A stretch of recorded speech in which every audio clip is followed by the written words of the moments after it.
Hello, everyone. Welcome to the USITT ASTC Venue Renovation Challenge for 2021. My name is David Grindle. I'm the Executive Director at USITT, and I'm here with my colleague Van Phillips from ASTC. Van, welcome. Thank you very much, David. Okay, as we start this very quickly, I'll tell you I'm the chair of the Renovation and Outreach Committee, and I'll be basically being your host today or your MC. I would welcome everybody in whether they're east nighttime, daytime, afternoon time, morning time. With a broadcast like this, it's going all over the world, in fact. So for people who've tuned in, and we thank you for that. I will tell you that we started very quickly with 5 teams in the Renovation Challenge. Unfortunately, as things have changed all over the world because of COVID-19, 2 of the teams that were at colleges had to drop out because of some health concerns, but also because colleges tend to have smaller staffs. It was a matter of what resources they could gain access to during this COVID era. So we have 3 universities left, and we will take a look at their presentations, and one after the other. So I would like to get you to watch and start, and we're going to start with Colorado State University's presentation.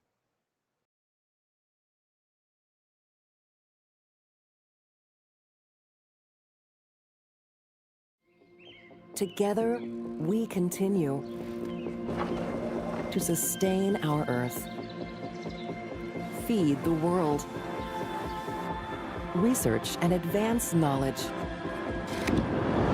save and improve lives, design for the future, foster leaders in business and beyond, and raise the human spirit. Together, we continue. Hi everyone! Today, we will be taking a tour of the University Center for the Arts and detailing our renovations for the ASTC-USITT Venue Renovation Challenge. This is Millie Dixon. She is our ASTC advisor and has worked extensively as a theater architect, namely through her work with theater projects. This is Matt Grieven. He is our faculty advisor and also works as the production stage manager here at Colorado State University. This is Lily Federico. She is a junior design and technology major with concentrations in stage management and projections. This is Lauren Bosch. She is a junior design and technology major with a concentration in stage management. This is Lorna Stevens. They are a junior design and technology major with concentrations in both stage management and sound. This is Lucas White. He is a recent graduate from CSU and has earned his bachelor's in interdisciplinary liberal arts with a concentration in theatrical design and technology. And my name is Morgan Lessman. I am a junior design and technology major with a concentration in lighting design. I will be guiding you on our tour today. Welcome to the University Center for the Arts, also known as the UCA to the students and faculty that walk the halls. This building is home to the School of Music, Theater, and Dance at Colorado State University in Fort Collins, Colorado. Here, the students, faculty, and staff all work together to not only learn their trade and hone their skills, but also create productions for the larger community of Fort Collins to enjoy. For this project, we chose to renovate the University Theater and its adjacent rooms. This venue is one of the most used spaces within the theater department and would greatly benefit from structural updates as well as new equipment. We surveyed the existing SMTD student body, staff, and faculty in order to obtain a solid understanding of what the improvements the community would want to have. There were a total of 29 respondents that included a mix of staff, faculty, and students from all concentrations. The respondents also answered questions about the ideal image, relationship, and main concepts present in the spaces. We then took the feedback from the survey and ensured that those improvements were incorporated in our renovation. Some of the main concerns that we addressed in the survey include Dressing rooms need more storage space for items such as hair and makeup dressing room space for the shows with special effects. The backstage doors often slam, and a silencing mechanism needs to be installed. We need a house center position for the sound booth to mix the sound more accurately.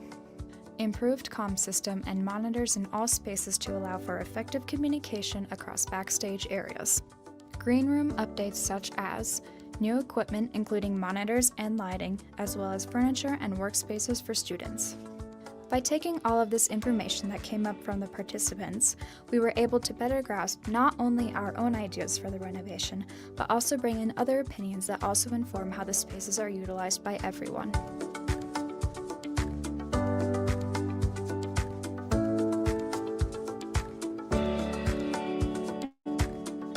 The University Center for the Arts is located just off the southeastern corner of Colorado State University's main campus and is only a few minutes away from the historical downtown Fort Collins area. The building was constructed in 1924 and served as Fort Collins High School from 1925 to 1995. CSU purchased the property in 1995, transforming it into a modern place for students to fine-tune their skills. The University Center for the Arts officially opened in October of 2008. Today, the UCA is home to the School of Music, Theater, and Dance, the Gregory Alakar Museum, and the Avenir Museum of Design and Merchandising. Students and staff have access to multiple classrooms and studios well equipped for teaching art, music, theater, and dance classes. This includes, but is not limited to, 2 dance studios, multiple practice rooms, 2 acting labs, a costume shop, scenic and welding shop, properties workshop, lighting and electric shop, and a high-class computer lab with technology dedicated to drafting, lighting, sound, and projections.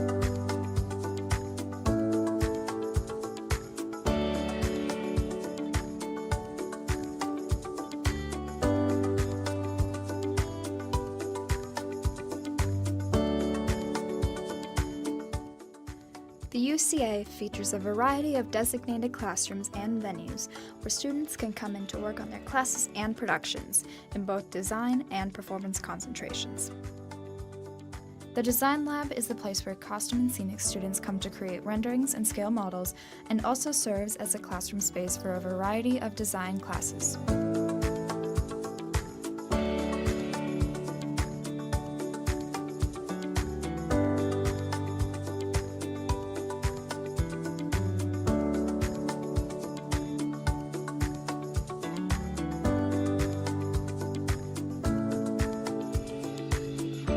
The CAD Lab is where design and tech students use top-of-the-line technology to draft ground plans and sections, create light plots and renderings, and mix sound designs before they move into the main venues.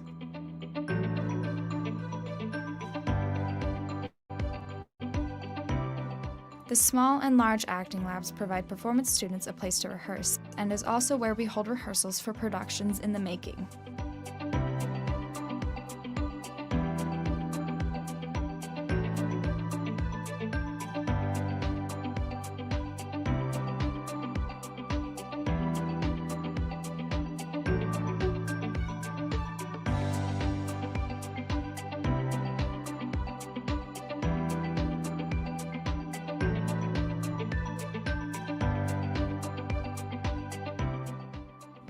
Our overall goals for this renovation are to create a better learning environment for students, provide more amenities for patrons, and design a flexible, accessible, and workable space for everyone.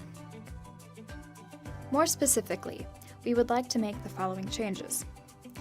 Expansion of the backstage space of the University Theater by extending the stage left wing into existing rooms and expanding the upstage wall back into a hallway between the theater and the scene shop. The addition of a double purchase fly system for design students, stage managers, and technicians to learn the basics of rigging and operating fly systems. Extension and repositioning of the current motorized electrics to provide adequate and accurate hanging positions for lighting and sound equipment. Make changes and additions to existing catwalks. Create a flexible staging and seating arrangement. Add an elevator in the front of house for patrons in wheelchairs to access the top row of seating, giving more variability in choice of seating. combine the green room with the west dressing room to create a larger space for students to study, work, and relax. Update the existing booth for the ease of stage management and designer use. Provide large dressing rooms with appropriate lighting, storage, and bathroom capacity. Utilizing the existing space for necessities such as an elevator, dimmer room, and props run room. Extension and relocation of the trap room to an upstage position. Regarding the scope of the work required, a rough estimate has brought us to the conclusion that it will take 6 to 8 years and $37 million to complete the 24,411 square feet of renovation space. This process would take place in phases to prevent disruption during the school year. The construction and project cost of each space has been individually calculated, which includes an estimate of various construction-related fees as well as costs of new and updated equipment. Apart from minor upgrades, the technical systems and equipment have not been fully updated since 2008. In order to keep up with constant advances in technology, we plan to add a new ClearComm system, stage-specific hardware, and multiple other improvements that will be addressed as we move through the renovated spaces.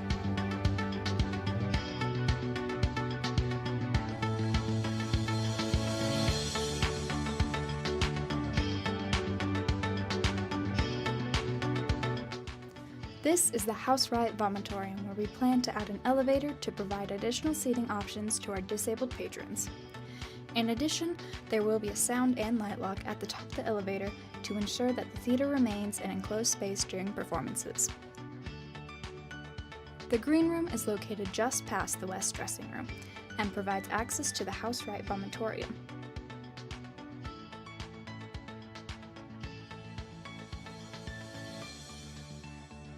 There are 2 dressing rooms placed on either side of the laundry, sound, and lighting rooms. Looking to the renovation plans, we have rearranged and moved various rooms in order to help create a better workflow in the side stage area. The west dressing room will become an addition to the green room, and the east dressing room will be replaced with the property's run room. The sound and lighting rooms will be relocated beside the property's run room in order to provide more space for equipment. The addition of an elevator adjacent to the sound and lighting rooms allows a more accessible path to the basement. Continuing on, this hallway will be removed in order to expand the wing space of the thrust theater.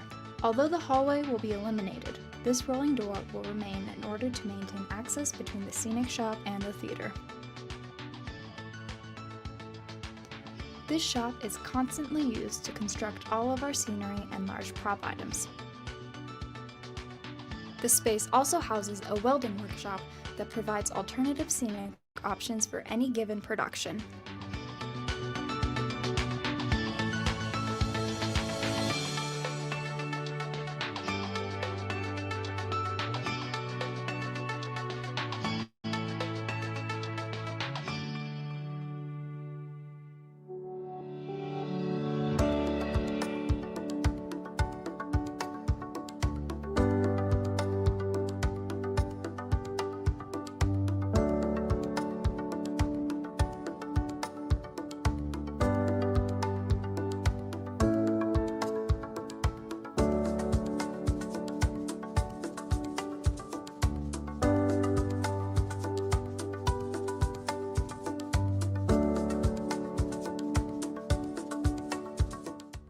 The current catwalk is a U-shape directly above the thrust tongue and extends along the house right and house left sides of the theater.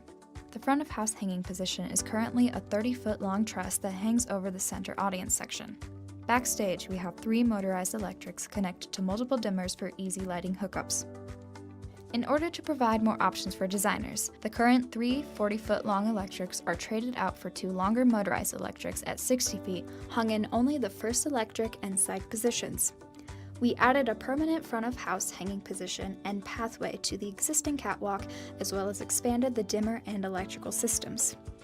With these improvements, designers will have sufficient hanging positions for any production that occurs in this venue.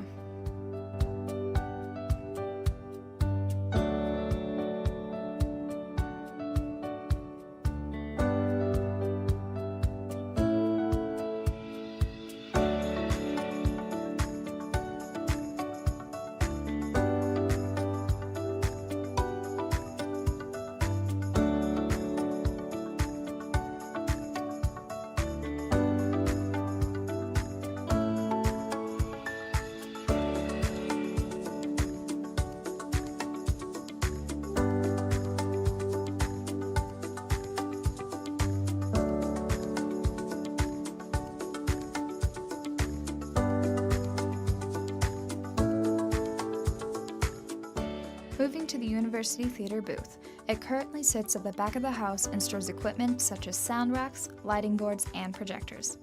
There is a fixed table that is attached to the wall facing the theater and has 3 sets of sliding windows to allow for communication between the booth and the theater. This space allows a variety of designers and stage managers to work and collaborate, but it is poorly designed overall to support students in various ways. In our renovation, we have moved around and modified various aspects to make this room more user-friendly. The addition of a sound and light lock on the house left side of the booth would allow us to connect the booth to the central spiral staircase that is used to access the various venues. Changing the windows on the house left side of the booth to be tilted would allow students, specifically stage managers, to see the venue at a clearer angle. To better serve the students, the removal of the stationary table with the replacement of movable tables would allow this small space to feel more open, as well as provide for a more modular workspace that can change depending on the needs of the current production.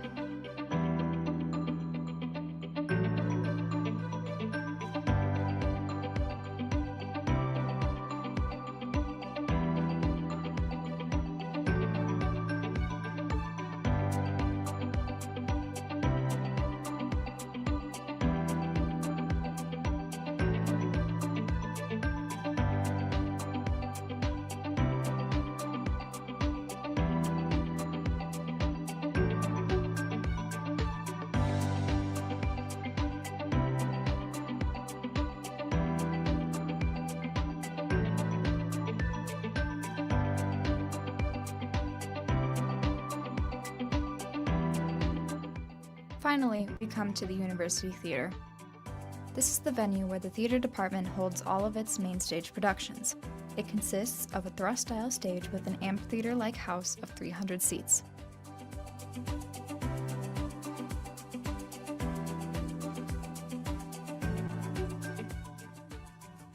In our renovation plans, we have decided to create a proscenium-style stage by expanding the wing space. Additionally, we have replaced the thrust stage with a mechanical lift system that can be configured in multiple ways based on the specific needs of any production.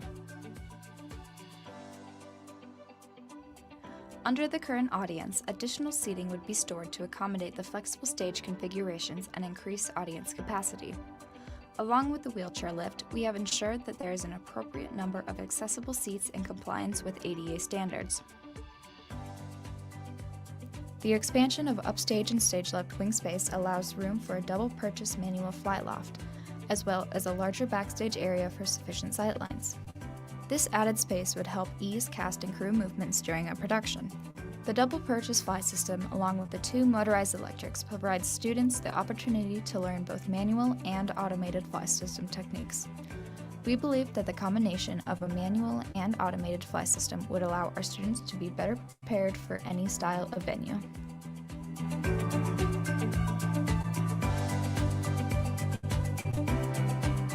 Now transitioning into the basement area of the University Theater. As it stands now, this is the trap room to our main stage. This space is mainly used as such during productions and is used for storage during other times of the year. In the city of Fort Collins, there is a regulation that prohibits buildings that are more than 5 stories tall.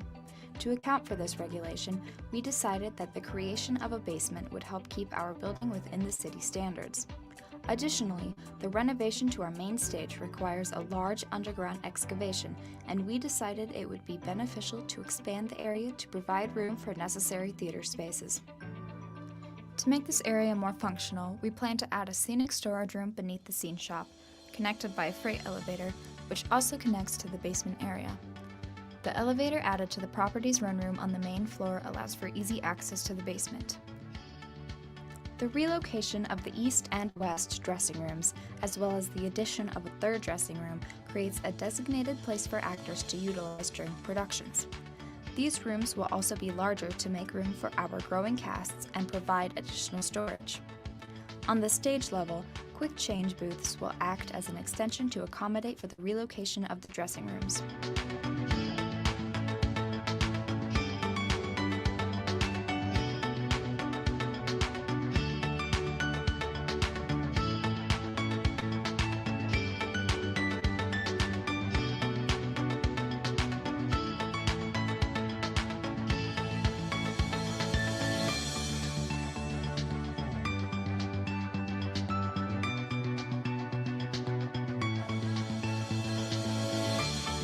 UCA is a place where creativity comes to life.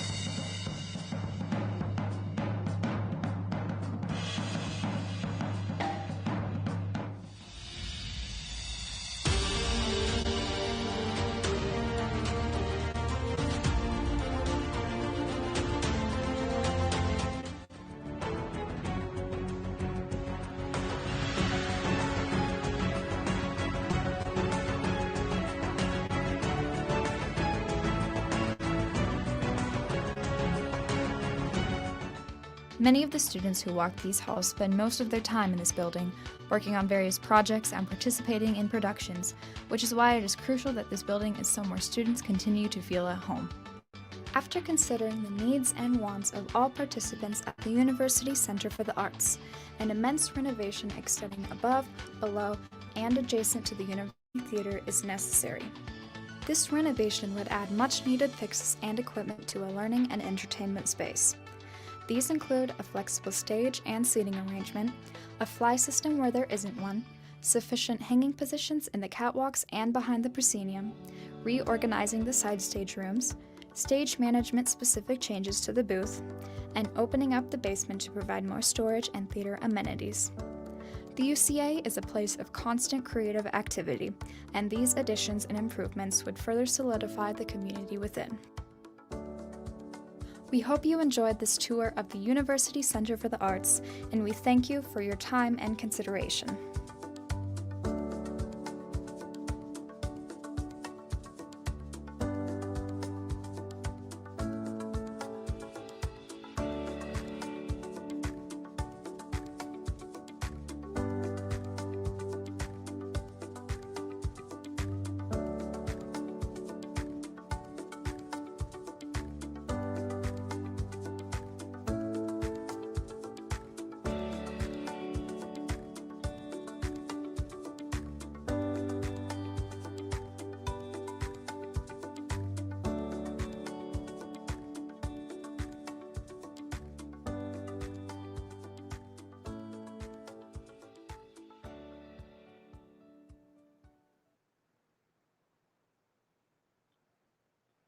Thank you all from the Colorado State University. Thank you for your video. I would say that I don't think any of us, when we finished the 2019 challenge in Louisville at the USITT convention, would have imagined that we would wind up 9 months later wearing these and doing most of the things that we did virtually. I know for myself, my last trip was the end of February 2020, doing an facility evaluation up in Philadelphia. I flew back from that, and I have not been really out of the office except through electronics since then. So what's that now? 14 months, and we're going further. So thank you for putting in the time and the work that you did. Okay, let's see the next video, which will be the University of Virginia, their team and what they produced, and the facility they selected for their challenge.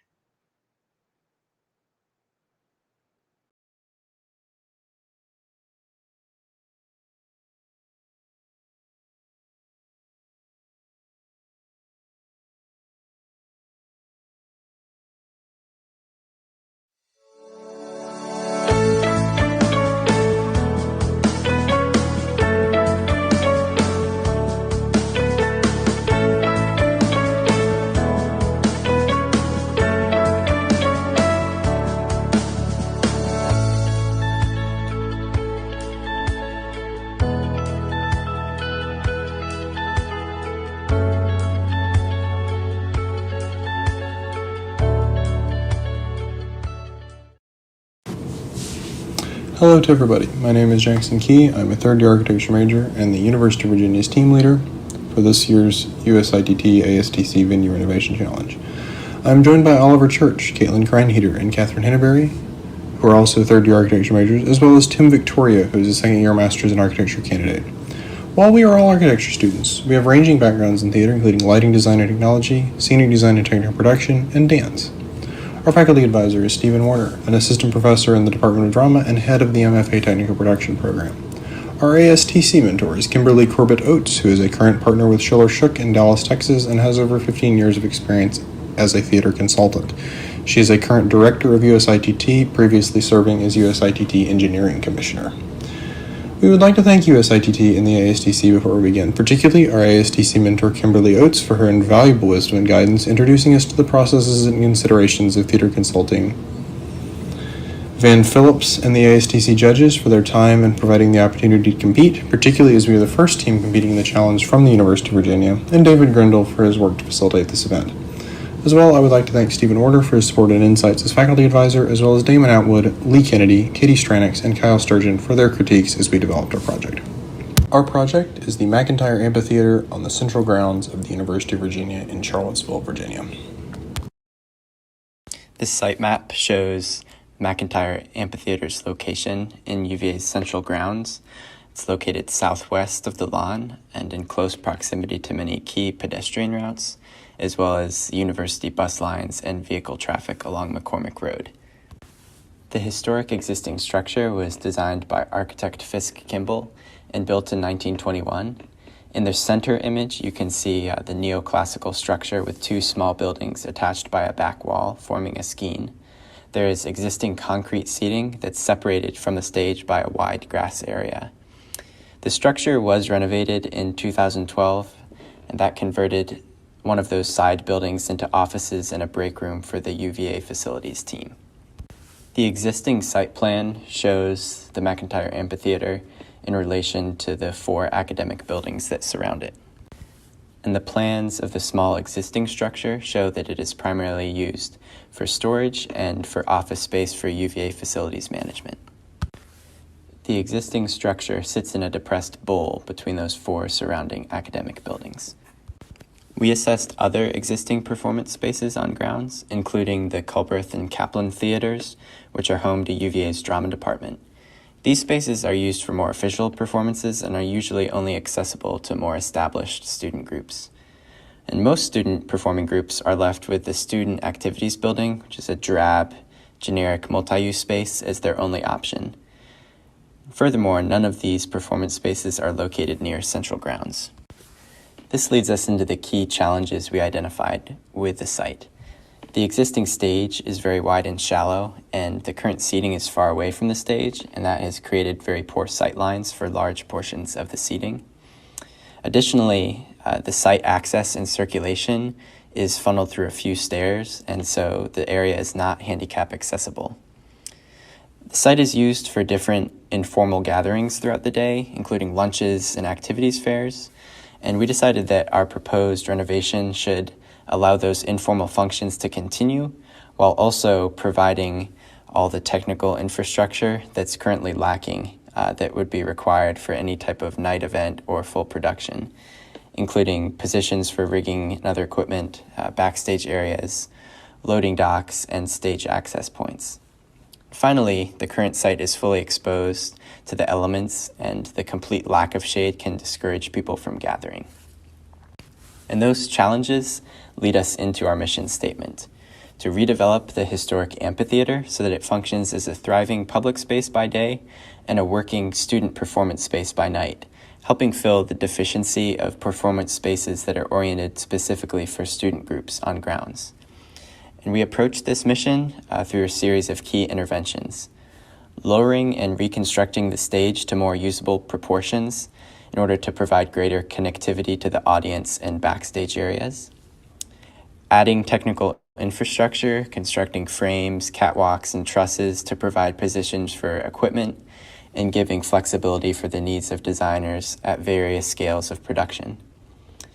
We expanded the backstage building to create a support space for student performance groups, including dressing rooms, scene shop, rehearsal rooms, and other spaces. And finally, we resloped and terraced the site to improve accessibility and functionality of the public space, both for formal events and informal gatherings. The site challenges and mission statement led us into the conceptual design phase. We began with diagrams analyzing sightlines and the datums in the existing structure and plan and section. The pictures at right from a site visit give an indication of the scale of the venue. This diagramming and in varying levels of detail allowed us to really begin to consider solutions to the problems in the site. This work led us to a series of operations. First, we began at the existing site, looking at the current seating bank as well as the existing stage and structure. Next, we extended the back of the building into a support structure while pushing an apron out from the stage to build it closer towards the audience and give greater depth. Next, we narrowed the sight lines from nearly 180 degrees to 90 degrees, reducing the obstructions of the building and creating a more unified audience relationship with the stage, which reduced at the plaster line in width from 86 feet to 40 feet. The distance from the existing seats prompted the addition of closer, more intimate seating by excavating terraced platforms. That excavation provided materials to build out the unusable hill at the northeast into additional terraces. The terrain required the addition of ramps, stairs, and railings to make the site accessible from the upper areas as well as between layers. Lastly, over the new seating and stage, additional performance infrastructure is added onto the site, including a large roof containing the overstage rigging, as well as catwalks reaching out into a pergola, lifting speakers, lighting equipment, and rigging over the audience. When considering the proposal of an outdoor theater, we decided it was necessary to analyze the movement of sun and the presence of shadows on the stage and audience. It was important to understand how the space can be used throughout the year and even within a single day. Our proposed building works with the sun path and allows for audience and stage to be shaded during daytime performances, giving a more comfortable audience experience. The proposed addition to the existing structure provides a new infrastructure essential for a performance space. Both principal and ensemble dressing rooms can host a range of performers and different scales of performances. A scene shop within this building, as well as a freight elevator, allow for the fabrication of set pieces for students using this space. The ground floor houses the prop and costume shops. These spaces can double as classrooms for a number of courses offered at the university. Ample amounts of storage were included in the plan to sustain many student-based performances, and an enclosed control booth in the front of house gives stage managers and board operators a space to call shows. The upper level provides much-needed rehearsal spaces for student performance groups. These spaces are flexible, with partition walls to allow for smaller rehearsals or open to the full size of the stage space. Lighting storage and demo rooms are included to provide practical storage and teaching spaces. The intentions with this renovation was not only to provide space for student performers, but also to the university as a whole. The addition of a rooftop terrace provides outdoor gathering space that can be used during any normal day. We imagine this space taking on many different audience sizes and occupancy numbers based on the type of show and time of day. When no performances are happening, the amphitheater becomes a public meeting space for students and faculty. Smaller scale shows fill up the lower portion of the audience seating, while larger scale shows have the space and seating count to expand to the upper rows of the amphitheater.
Clear and accessible circulation paths are essential in allowing both event spectators and everyday commuters to move easily throughout the site. In the proposed design, the strategic addition of various stairs and ramps facilitates movement between 4 distinct levels, allowing visitors to easily maneuver from the upper walkway to the lawn seating below. In creating these new circulation routes, the walkways will be expanded to make room for additional public plazas that can be used for showtime amenities such as additional seating, ticketing booths, or food stands. The proposed design of the existing seating removes roughly half of the original seating, the majority of which had obstructed views of the stage, in favor of narrowed sightlines and widened staircases. Narrowing the sightline ensures better viewing angles for the audience members, while widening the staircase allows for the addition of a railing, making the space more accessible. The proposed design of the new seating area excavates the existing inner lawn in order to provide additional seating with unobstructed views closer to the stage. The resulting terraces are large enough for small groups to gather in a social setting during the day and provide space for informal seating during small theatrical productions. This new seating area also provides a flexible space for more formal seating arrangements. By staggering the seats in 2 rows on each terrace, the seating capacity of the area is around 500. This arrangement allows for more formal productions or graduation ceremonies that require more regulated seating for larger gatherings. The proposed infrastructure is designed to support the technical demands of large plays and musicals, dance and music groups, while remaining accessible to student designers and technicians of a range of experiences, and manage the conditions of an outdoor venue. This section shows the audience sightlines to the stage, as well as the overhead infrastructure, which, while substantial, is lifted out of sightline and while not exceeding the site scale because of the excavation. A roof allows some protection from rain and snow onto the stage, though most everything is exposed to humidity, wind, and temperature. Side lighting positions reach downstage to provide side lighting angles onto the apron. The wings in the upstage crossover are tall enough to facilitate moving even tall scenery from the shop to the stage. Horizontal sight lines show the front of house infrastructure kept where possible near the walls, allowing full view of the principal playing area. Seating excavation allowed for better engagement with the apron of the stage and a radialarization without creating a true thrust to allow for better wing access. This configuration provides the amateur performers and directors the ability to play to the audience not through a proscenium window, but without the relative complexity of a true thrust. This also helps solve structural challenges by keeping the cantilever of the overhead roof to a manageable degree. All overhead stage positions are accessible via either tension grid or catwalk. This is to give amateur technicians easier access without lifts or ladders, while also providing a degree of security by keeping the access from within the building itself, not externally. The overstage structure consists of a steel grid supporting a tension grid, both organized in 5x5 spacings, allowing for breaking points to be dropped through, underhang, hardware mounted, and lighting buttons easily configurable along the verticals with cheese burrows. At left, speakers are able to be positioned along the overhead catwalk and onto the pergola. At right, power and data systems are proposed. Dimmer, constant current power, and RJ45 jacks are scattered throughout in boxes for moisture protection and flexible access. The company switch and dimmer racks are located in the main building. Gateways provide universes where needed and feedback into the booth via network. This light plot shows an example repertory configuration. Positions are flexible to suit the needs of individual productions, designer preference, and varying equipment choices. The venue would need a repertory inventory, however, as student groups typically do not possess their own equipment. Backstage circulation is an important factor in making a show run smoothly. The proposed backstage space situates all dressing rooms and the scene shop with direct access to the wings and stage. The entrances to these spaces are placed on a corridor that reduces the amount of light and sound bleed that can negatively affect a performance. A 7-foot wide crossover hallway allows for the quick movement of actors from the stage to dressing rooms and back in place for the next scene. Thank you for your time.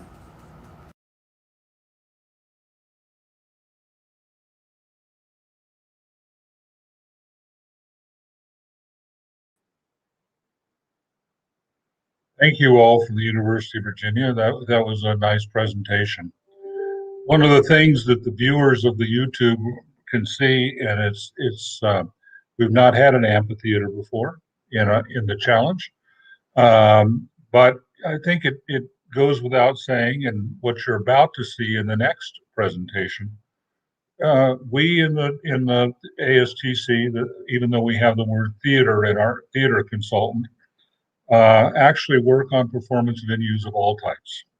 If they do performances or presentations, then we are involved in all of what it takes to be able to do those things.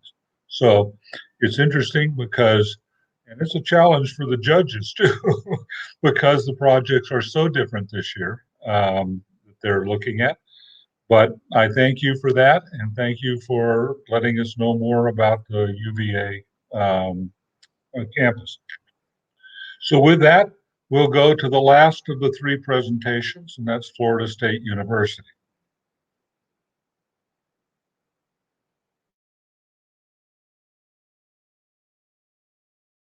Welcome to Florida State University. With 3 undergraduate degree options and a variety of master's level and 1 PhD track, the School of Theater encourages its students to explore and grow as artists and individuals. As an internationally recognized theater training program, our primary mission is to provide our students with a comprehensive education in theater and prepare them to emerge into the working world.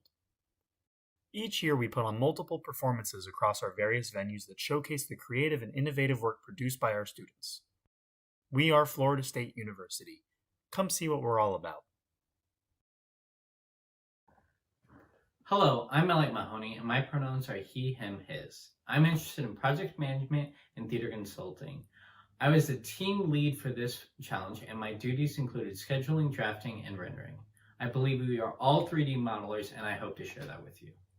Now I would like to introduce you to Mike Delaney. He is the second year in the technical production program and builds a mean Excel calculator.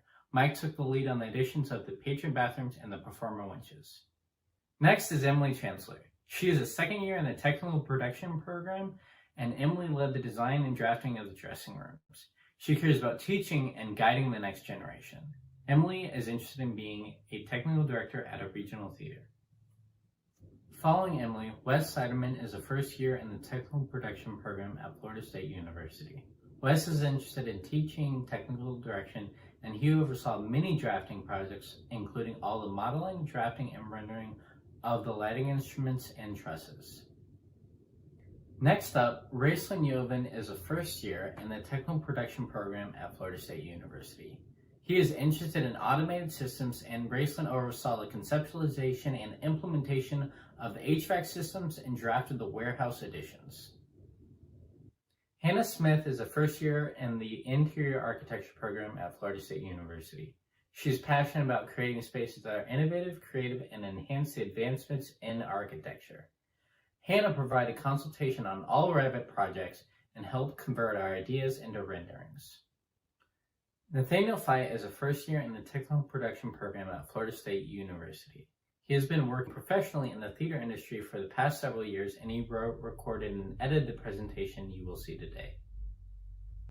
Last, and certainly not least, I would like to thank Chris Sprague and Jim Lau for helping and advising us along the way. Chris was our ASTC and USITT theater consultant. He went to Ohio Northern University and has since worked as a technical director and lighting designer before becoming a principal at Schuler Shook.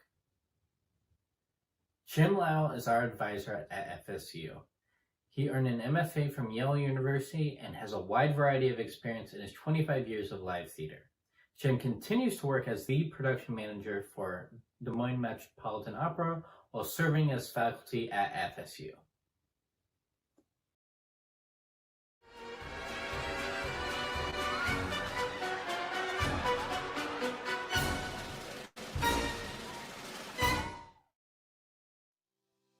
In 1947, Jack Haskin founded the Flying High Circus at Florida State University. This extracurricular program is available to any currently enrolled degree-seeking FSU student and is staffed by 5 full-time faculty members. With a variety of performance acts including juggling, tightrope walking, acrobatics, and more, this program supports over 100 student performers that are each responsible for rigging their own equipment, creating their costumes, and installing and producing all of the lighting and sound. Located across from the Doak Campbell Stadium, the FSU Circus property consists of the main big top tent for performances, a storage warehouse, an auxiliary tent that is used for concessions, and a memorial space that honors circus directors of years past. At over 18,000 square feet and standing over 50 feet tall, the circus performs their acts inside their semi-permanent big top tent. The tent is supported by truss that makes up all of the vertical supports and main cupola system. This truss is where all of the lighting and sound equipment is installed and holds all of the rigging points for the aerial acrobatic performances. For legal reasons, the Flying High Circus is required to disassemble this tent after every season. This means that the tent and everything inside it must be removed and stored away into the several shipping containers on site, as well as their local warehouse. Due to the circus's philosophy of their members mastering their technical craft as well as performance, all assembly and disassembly is done by the students with the staff's supervision. For the USITT Renovation Challenge, we wanted to present something that was distinctly FSU, while offering something new to those that have been a part of this challenge before. We had a few venues to choose from, but eventually decided on the Florida State University Flying High Circus. We saw this as an opportunity to step outside of the theater bubble while using our knowledge and experience to take on this project. Once we decided that the FSU Circus would be our venue of choice, we had grand visions of buying them a new tent, completely revamping the way they operate, and to even install audience seating that sat on a turntable. When we met with the director of the program, Chad Matthews, we learned about the updates they recently made to their facilities. Within the last 7 years, the circus purchased a new tent that was much larger than their previous one. They converted their lighting equipment from outdated incandescent instruments to LEDs, and implemented a new seating system that is more modular with a higher seating capacity. When we asked them about what areas could use improvement, we learned that the company must rent restrooms for the patrons during performances, and that there were logistical issues backstage as well as desires to improve the quality of their performances. At the start of this process, there were a lot of big ideas that we wanted to throw at the circus, but through our research and conversations with the company, we came up with more attainable goals that we felt were closer to the scope of this project while meeting the needs of the circus.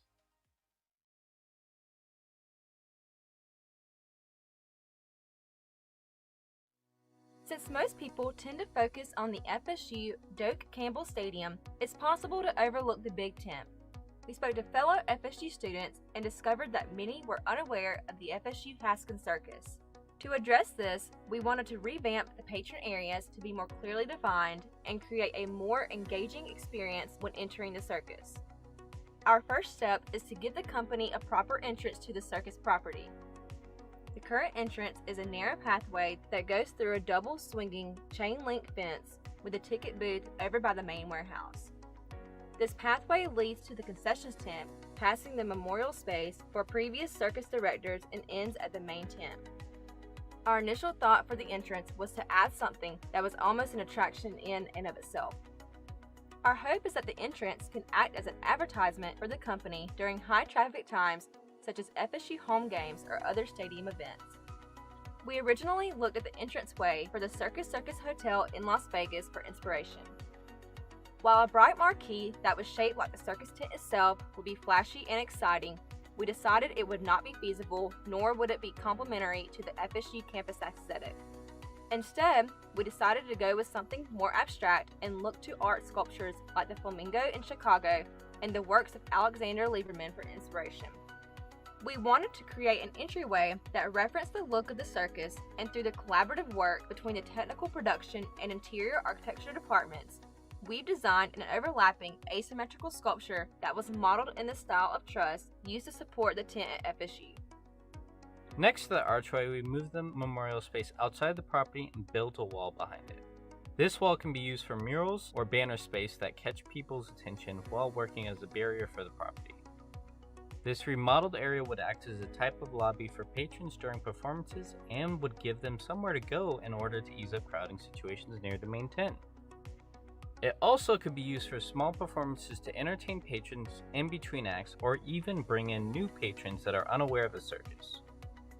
The final upgrade to the aesthetic look for the circus is the addition of a wrought iron fence with brick posts that would surround the property. This new fence is closed off with a 36-foot long automated gate that fits nicely behind the mural wall when open. Since all construction must be approved by the FSU Aesthetics Committee, we chose the look of wrought iron with brick to match the rest of the campus. Keeping this in mind, we have applied these design choices to our other construction ideas. Our goal is to give the circus a fresh look that will grab the attention of anyone passing by it, while also providing a wider pathway for traffic flow. We want people to be filled with wonder when they come to the circus and see it as an Instagrammable opportunity. Moving inside the circus property, we've made some changes to the concessions tent and added some much-needed permanent restrooms. The current operations for patron restrooms during performances is for the company to rent mobile trailer units and portable restrooms. These rental units are a monetary strain on the circus and are not the most comfortable experience for patrons. We found that there wasn't enough room to add on to any existing structures, so we decided to build something new. Now when you enter the property, New permanent restrooms are immediately to your right to mitigate the chance that patrons could miss them and wander into areas designated only for company members. Initially, we designed the restrooms to carry 16 people at a time, but were informed by our ASTC mentor that we were drastically short of the number of stalls that would be needed to support a venue of this size. After recalculating, we were able to double the number of restroom stalls while only increasing the size of the building by 30%. The final restroom design has one main entrance that splits off into 3 separate rooms. One for men with 5 stalls and 15 urinals, one for women with 21 stalls, and one gender-neutral family room, all equipped with sinks and ADA-compliant stalls. With 1,976 square feet, we've estimated the added power consumption of the restrooms to be around 30 kilovolt amps, or kVAs, at 15 volt amps per square foot. We were also pleased to find that with the location and size of this new restroom, there was just enough room to fit the storage containers that live on the property between this new building and the existing warehouse, all while being hidden from sight behind the mural wall at the entrance. Further into the property, we've made changes to the concession tent to make operations more convenient for the vendors that the circus brings in. There was a desire to have secure storage so that supplies could be left unattended overnight. So, we added counters with lockable cabinets and added a 24-foot-long full-service wet bar, although the logistics of a liquor license are still being worked out between the circus and the school. While we originally wanted to have uniquely shaped counters for the vendors, it was decided that it wouldn't fit the look we were going for, and that the best decision was to move the current mobile vendor carts between the concession tent and the main entrance in order to reduce congestion.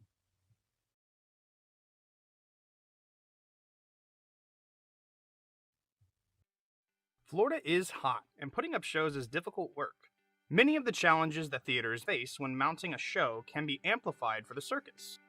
Some theaters may have very minimal overhead rigging, where the circus has death-defying stunts on a regular basis. From the lights to the overhead trusses and even the temperature control of the space, a circus takes the most mundane challenges and puts a unique spin on it.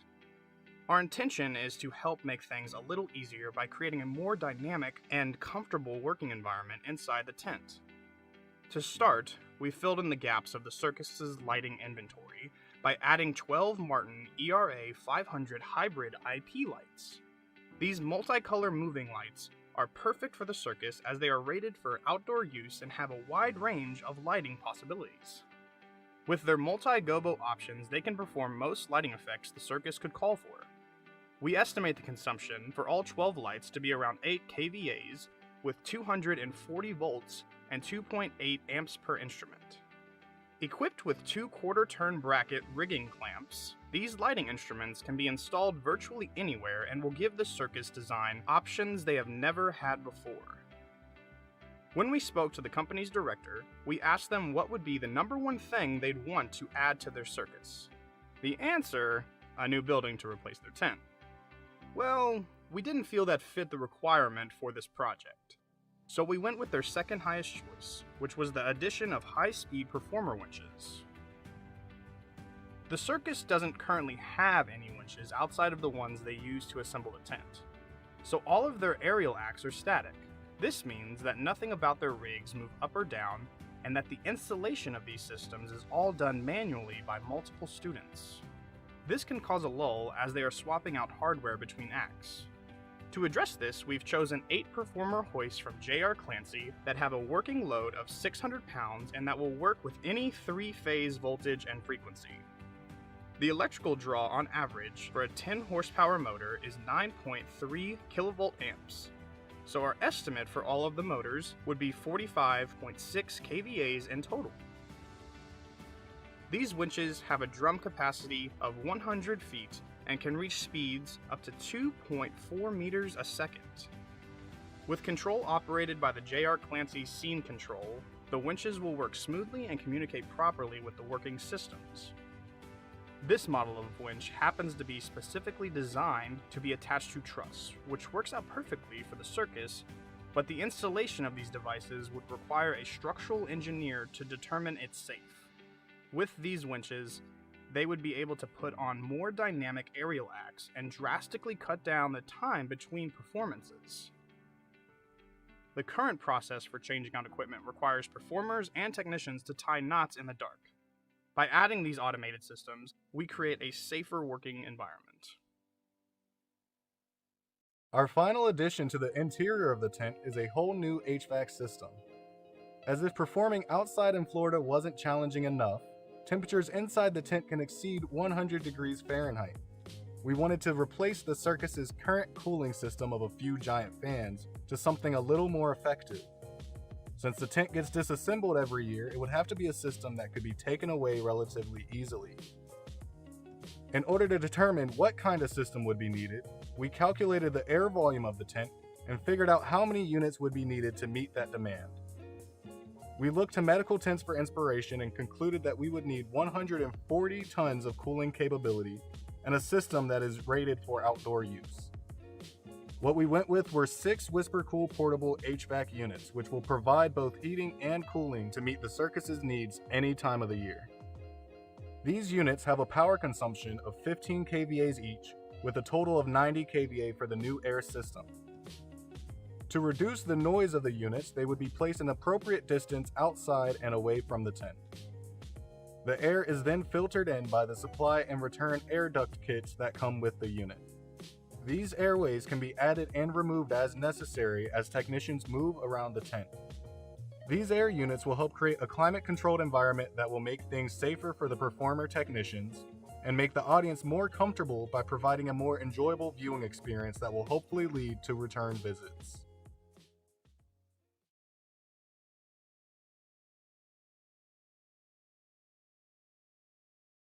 Located at the forefront of the property, the 80-foot by 50-foot warehouse serves as a main storage and office space for the FSU Circus. In the off-season, the tent and lighting equipment is stored inside, along with any props or scenery that isn't held at another location. All costumes are made in-house, and the downstairs bathrooms act as dressing rooms for the performers. This building is multifunctioning, with unfortunately too little space for those that have to work within it. We wanted to ease the burden of having to cram everything into this space at one time and provide the company with facilities that we think they deserve. For our changes to the warehouse, we put a priority on expanding the costume shop into a more workable space. By knocking down the wall next to the open air storage above one of the offices, the costume shop has received an additional 250 square feet. This new expanded space will allow the company to work more comfortably and keep a larger inventory of costumes on property. The company currently has to rent storage units to hold their full inventory of costumes, and this extra space will help reduce those storage fees. To make up for that lost storage space above the office, we created 2 new rooms at the top of the stairs, one above the tool cage and the other in front. This new storage will be more easily accessible and eliminates the current access ladders that call for fall arrest systems as determined by OSHA.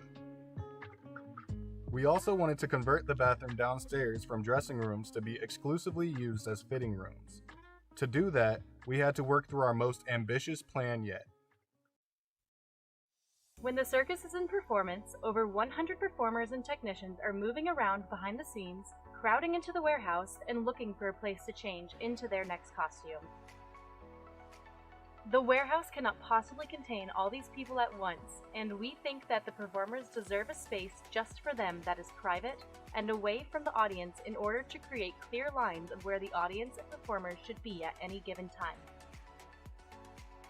To give them facilities that will meet these needs, we decided to construct a building specifically for performers. Our initial sketches for this space had the dressing rooms off to the side of the tent that would serve as a safe place for performers to sit and wait between their performances. We felt these designs were too conservative, so we greatly expanded the size and amenities included. After several draftings and review sessions, our final design was reached. For the new dressing rooms, we've created a 2-story building and moved it to the north end of the property. Each floor is about 2,719 square feet, and we estimate the entire building's power consumption to be about 82 kVA. Given the size and purpose of the new building, we have not included an elevator because all storage requirements are on the first floor, and since each floor is less than 3,000 square feet, we have maintained ADA compliance. We have, however, created enough exits and hallway space to form a fire escape plan. The building is set up with 2 wings of dressing rooms for men and women on the first floor and a green room space with amenities on the second. The dressing rooms are outfitted with mirrors and vanity lights and enough 2-foot deep counter space for 16 stations per room. Each dressing room has areas designated for clothing racks to hold costumes and is equipped with bathrooms capable of accommodating at least 4 people at a time. On the second floor is the green room where performers can wait in between acts and do warm-ups.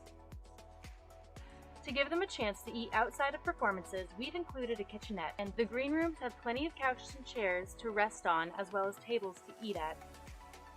We've included TV monitors that are linked to the events going on inside the circus so the performers can be ready for their next act. There are also 2 bathrooms equipped with showers to clean off after their performances. Instead of being forced to undress behind makeshift curtains, this building would create a private place for students to change into their costumes, safe from any nearby onlookers. It would also ease the congestion behind the scenes by moving the cast away from the storage warehouse and patron area. These quality of life changes would provide immediate improvements backstage. Our team has done a lot with this challenge.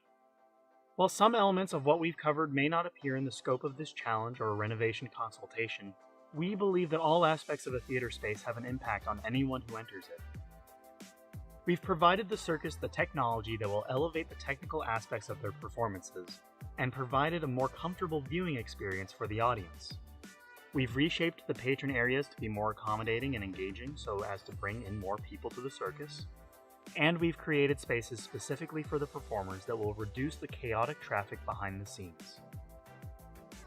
With no working budget and no mechanical or electrical engineers, we've tried to provide solutions as reasonably as we could by calculating that all of our suggestions add an additional 256 kVAs to the electrical load on the campus property.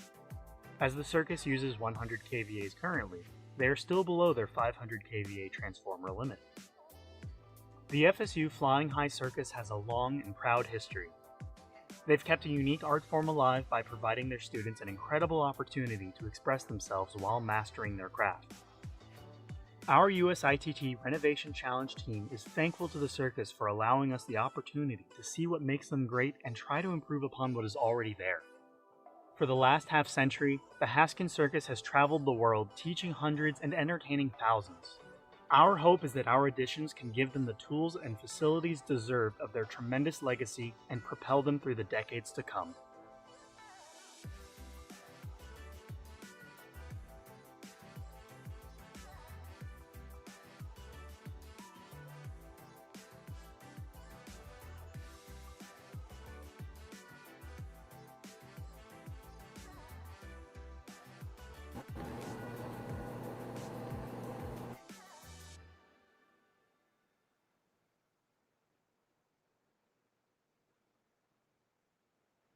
I think everybody can agree that while that certainly isn't a theater, it certainly has all of the elements that we talk about when we're working as a theater consultant. It's performance, it's presentation, it's an audience experience. It has scenery, lights, costumes, and sound. Has performer space. It has just about everything from the arrival of the audience and their whole experience, their comfort, the air conditioning. Yeah, it's very much performance, just as our convention centers and the presentation rooms and performance ballrooms. Same thing with arenas, not to do the sports, but to do things like the performances that actually pay the bills for the arena that they're coming into.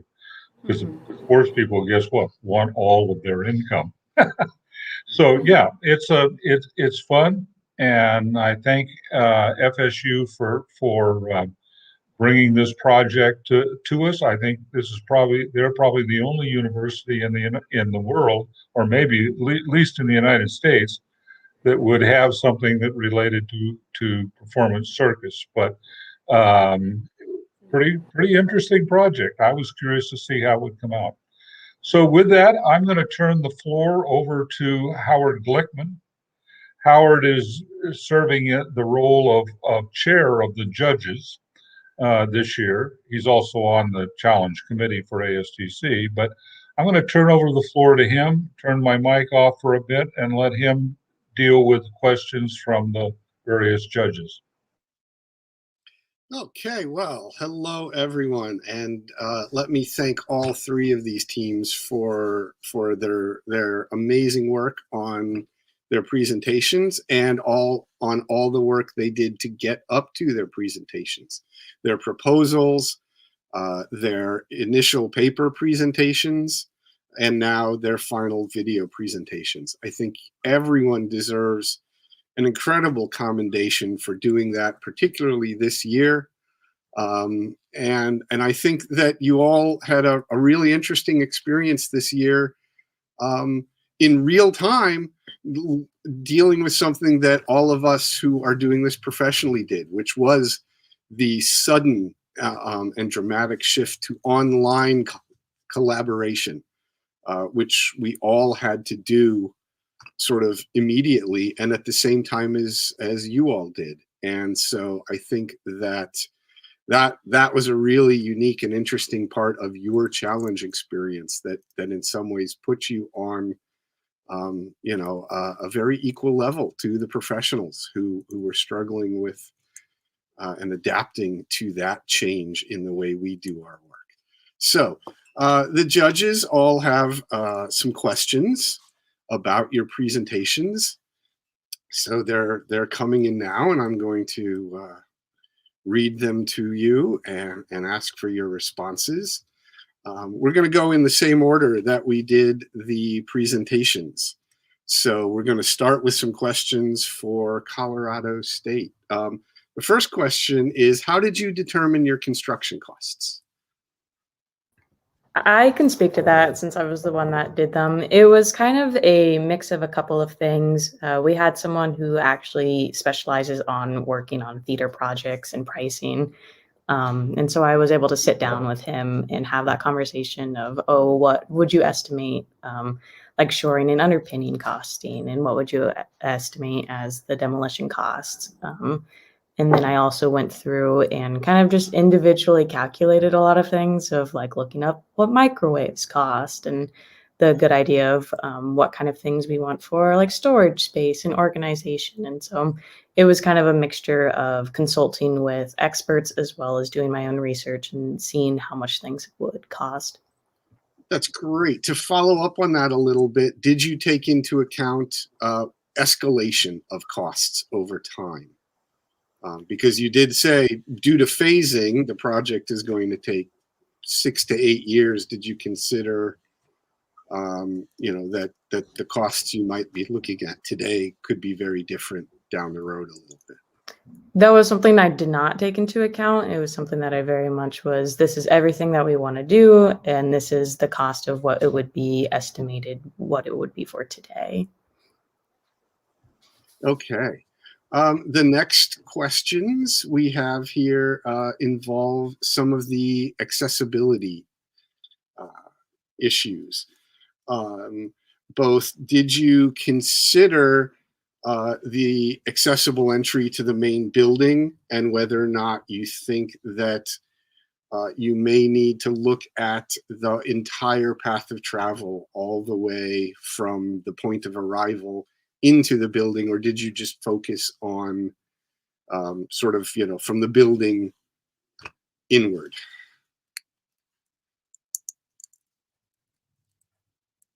Do you want to take it? Yeah, so we're lucky enough to be, our building is situated on a space that has a lot of ramped entrances into the actual Center for the Arts. And then going into our actual thrust theater, there is no stairs. It's just a straight entrance off of that. So we didn't really have to fully redesign that aspect of it, since it's already very accessible from both the front and the back parking lot. Mm-hmm. Okay. And then moving on to, we've got a couple questions about your seating renovations. One is that as you expand that stage, obviously you allow a lot more room off the sides into the wings for scenic supports and things like that. But in converting a thrust theater into more of a proscenium theater, you end up with seats off on the side at a really sharp angle, and may have kind of poor sight lines when you're in a proscenium configuration. How did you think about that, and what are your thoughts on that part of it? So we actually knocked back our walls on our stage left and stage right, just because we have looked at those seats and the terrible sight lines that they do have. And we actually took back those walls, I believe about 1.5 feet or 2 feet, to allow the proscenium style stage to be seen. With those seats, it's just the way that our arena style seating is configured. It's going to be a problem no matter what we did. So we did take that back to be able to have that availability to move and to see the stage. And I'm just going to jump in really quickly. I think also being able to use masking and understanding how that works in a theater is really important. So I think we relied a lot on that, especially for like the wide a range of theaters that wide range of productions that we might be able to house in that space. So we were really looking to having those curtains pulled in to be able to help with those sidelines. Okay. And then the quantity of seating loss in order to create that accessible seating at the rear row. Did you calculate that or consider the effects of that? We actually did, and that was something that we were talking about of when we were deciding to put it in, and the question of, do we want to put this in because it is going to take away seats, and how can we compromise with it? One of the things that we talked about is we found it really, really important that we still give options to people who would need a wheelchair access, and they just still deserve to have different variability in their seatings and in their ticketing, and they shouldn't be limited to just one single seat. We also made up for it in the sense of, since we now have the flexible stage, and so it can be configured into a proscenium or it can be configured into more of a catwalk. We also added flexible seating, and so for any seating that is being taken out because of the wheelchair access, it's being made up with the seating in the ground row that is basically allowed because we kind of pulled back the tongue of the stage. Okay. And then last, this is a question that I think is more for a broader audience. I'm going to say this to all of the teams out there. I think one of the great things about the challenge is you get to give your presentation to people who understand what you're talking about and what you're trying to achieve. And so that allows us to sometimes fill in some of those gaps of how does this change meet that goal. But in the real world, so to speak, we're often dealing with, boards of directors or university teams that don't have that technical knowledge. So could you explain a little bit about how changing the booth windows helps helps the stage managers? Well, seeing there are 3 stage managers on this project, that I think was one thing that all of us were very excited, having 3 stage managers and a lighting designer. That was, I think, one of the biggest things that we were like, the booth needs to change. And the windows, basically it helped the stage managers see more clearly. Right now, the configuration is a little tricky to a point where we often end up sitting on the table or leaning like as close as we can get to the window because it can just be so hard to see. And so the tilt in the window basically just allows for the stage manager to see better and get closer. So if there is a visual cue that may be really subtle, we can be aware of what's going on. Anything you guys want to add? Currently, the way that our stage management setup is in the booth right now is you're on a platform in a high chair. So you're already elevated and at a point where I think we're almost head level with the bottom of the catwalks.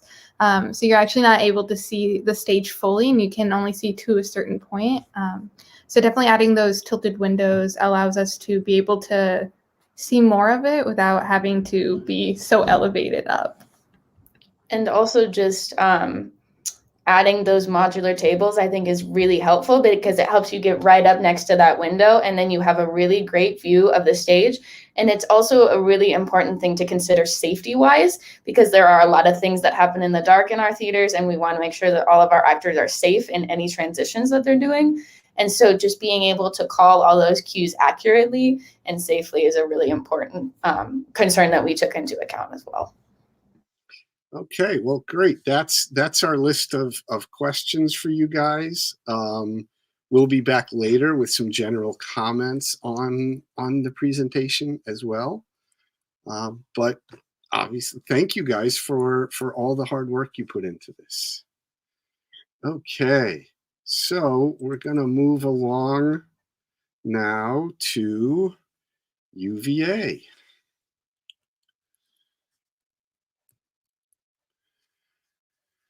Hi, everyone. Okay, so again, thank you guys for sticking this out this year and doing this under these really unique and challenging circumstances. I think just, getting through a project like this year with everything we also understand, that the disruptions to your educational system and the flow of all of that has made this an additional challenge to everyone on all of these teams. So we want you to know that we recognize and really appreciate that. Some of the questions we have for you. Did you analyze the sightline obstructions created by the pergola columns and consider them in deciding to include this large element? So we did, and there are obstructions in that major outer ring of seating. However, and we spent quite a while placing that pergola because we felt it was necessary to give that infrastructure at that point, but we wanted to make sure that the inner seating that is a couple of hundred seats of capacity closer to the stage wasn't obstructed. And if the overflow seating for much larger events, there's quite a bit of it there, and the obstructions are minimized because of the fairly slim columns. So yes, there are obstructions, but to have that large structure, we felt that they were necessary. Okay, one of our other judges asks, the awning in the mid-seating area was of concern if it would become a sightline issue for the upper seating area. The flyby of the model in your presentation did show how the awning elevation is higher than the upper seating, but wondering what is the purpose of the awning other than as an architectural element? By the awning, is it referring to the overstage structure or the structure the pergola structure we were just discussing? That's a good question. Yeah, I'm going to say the pergola structure. Okay. It's referring to the mid-seating area. Okay. It was placed there to give a few things. One, it was to hold front of house, kind of a far catwalk lighting position, because there's no other real spot to place any kind of front angle. Most of the other lighting positions and speaker positions were designed to be kind of to the edges of the sight line so that they would be out of view. The other aspect of that is the pergola was places for speakers to kind of carry that audio farther, as well as also architectural lighting if needed be to illuminate those current kind of concrete seatings that are there. Architectural, as well as architecturally, it's a unifying piece in terms of that shading element. So primarily, it was an infrastructural element. Great. All right. Well, thank you very much. And once again, thanking you for all of your hard work that you put into this. This was a great project. And we'll be back in a little bit with some overall comments. And now we'll move on to Florida State. Hey, how's it going? How's it going? Okay, you got it in there. All right. So we're just going to jump right into your questions here from the judges. One of our judges asks, Why doesn't the memorial area relocate to be closer to the main area of the tent? That's a good question. I don't know. We thought we should emphasize the memorial space and highlight the directors so that more people knew about the work that was done beforehand. So we chose to bring the memorial space a part of the outside and a part of the kind of lobby area. Okay. And then let's see. So 2 of our judges had, let's see, let's go to one other question here. Did you consider that the single entry to the restrooms can make for crowding since there will be 2 lines feeding into it? So we actually initially had 3 separate doors on the front of the building for our initial design, and then it was recommended when we were making our next level of changes for increasing the size of the building and adding more stalls that we make that change to a front vestibule entrance, more or less.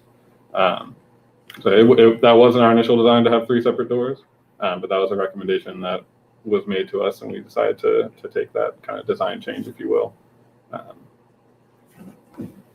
Okay, and then 2 of the judges had questions relating to the second floor of the back building. It really boils down to have there never been performers with disabilities, and how have you thought about the potential for performers with disabilities going forward into the future when that second floor is not accessible? So one thing we tried to keep in mind is to keep most utilities and most things that are needed by performers on the first floor. But I think going forward, we should add an elevator to the building if it were to be built with an architect and engineer in the talks. Okay. Very good. So I don't think we have any more questions coming in. So I think I'm going to turn things back over to Van, and the judges are going to go meet and discuss and tally up the scores. Thank you, Howard. I appreciate your dealing with the questions that were coming in from the various judges. One of the things that I would first of all like to say is that to the schools, all 3 schools, I think we all agree that what was presented, what they did, was really making lemonade out of lemons. Normally not something that we have to deal with in our profession, but I thought all 3 of the videos were very professionally done, and I compliment all of the universities on their work for that. It's interesting how diverse they are this time, and I will tell you that in my work alone, one of the things that we started out with this 10 years ago, when David Grindle was just coming on as the executive director.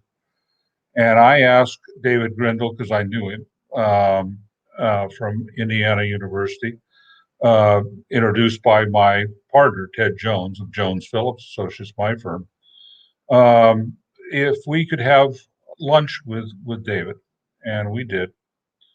And I'm a fellow of the USITT. I've been a member since dark ages of 1962, not the year that it was formed in 61.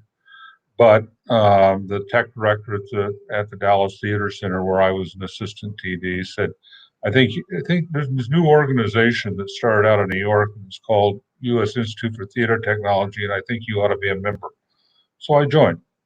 That was before I went back to school, because I realized I wanted to be a designer and so on, and even had my first, but he also introduced me to theater consulting. He was from Yale and had been working in that area himself. and in fact had me go with him. And I saw what it was like to think about redoing the whole lighting system for the in Lima, Peru, for the Opera House.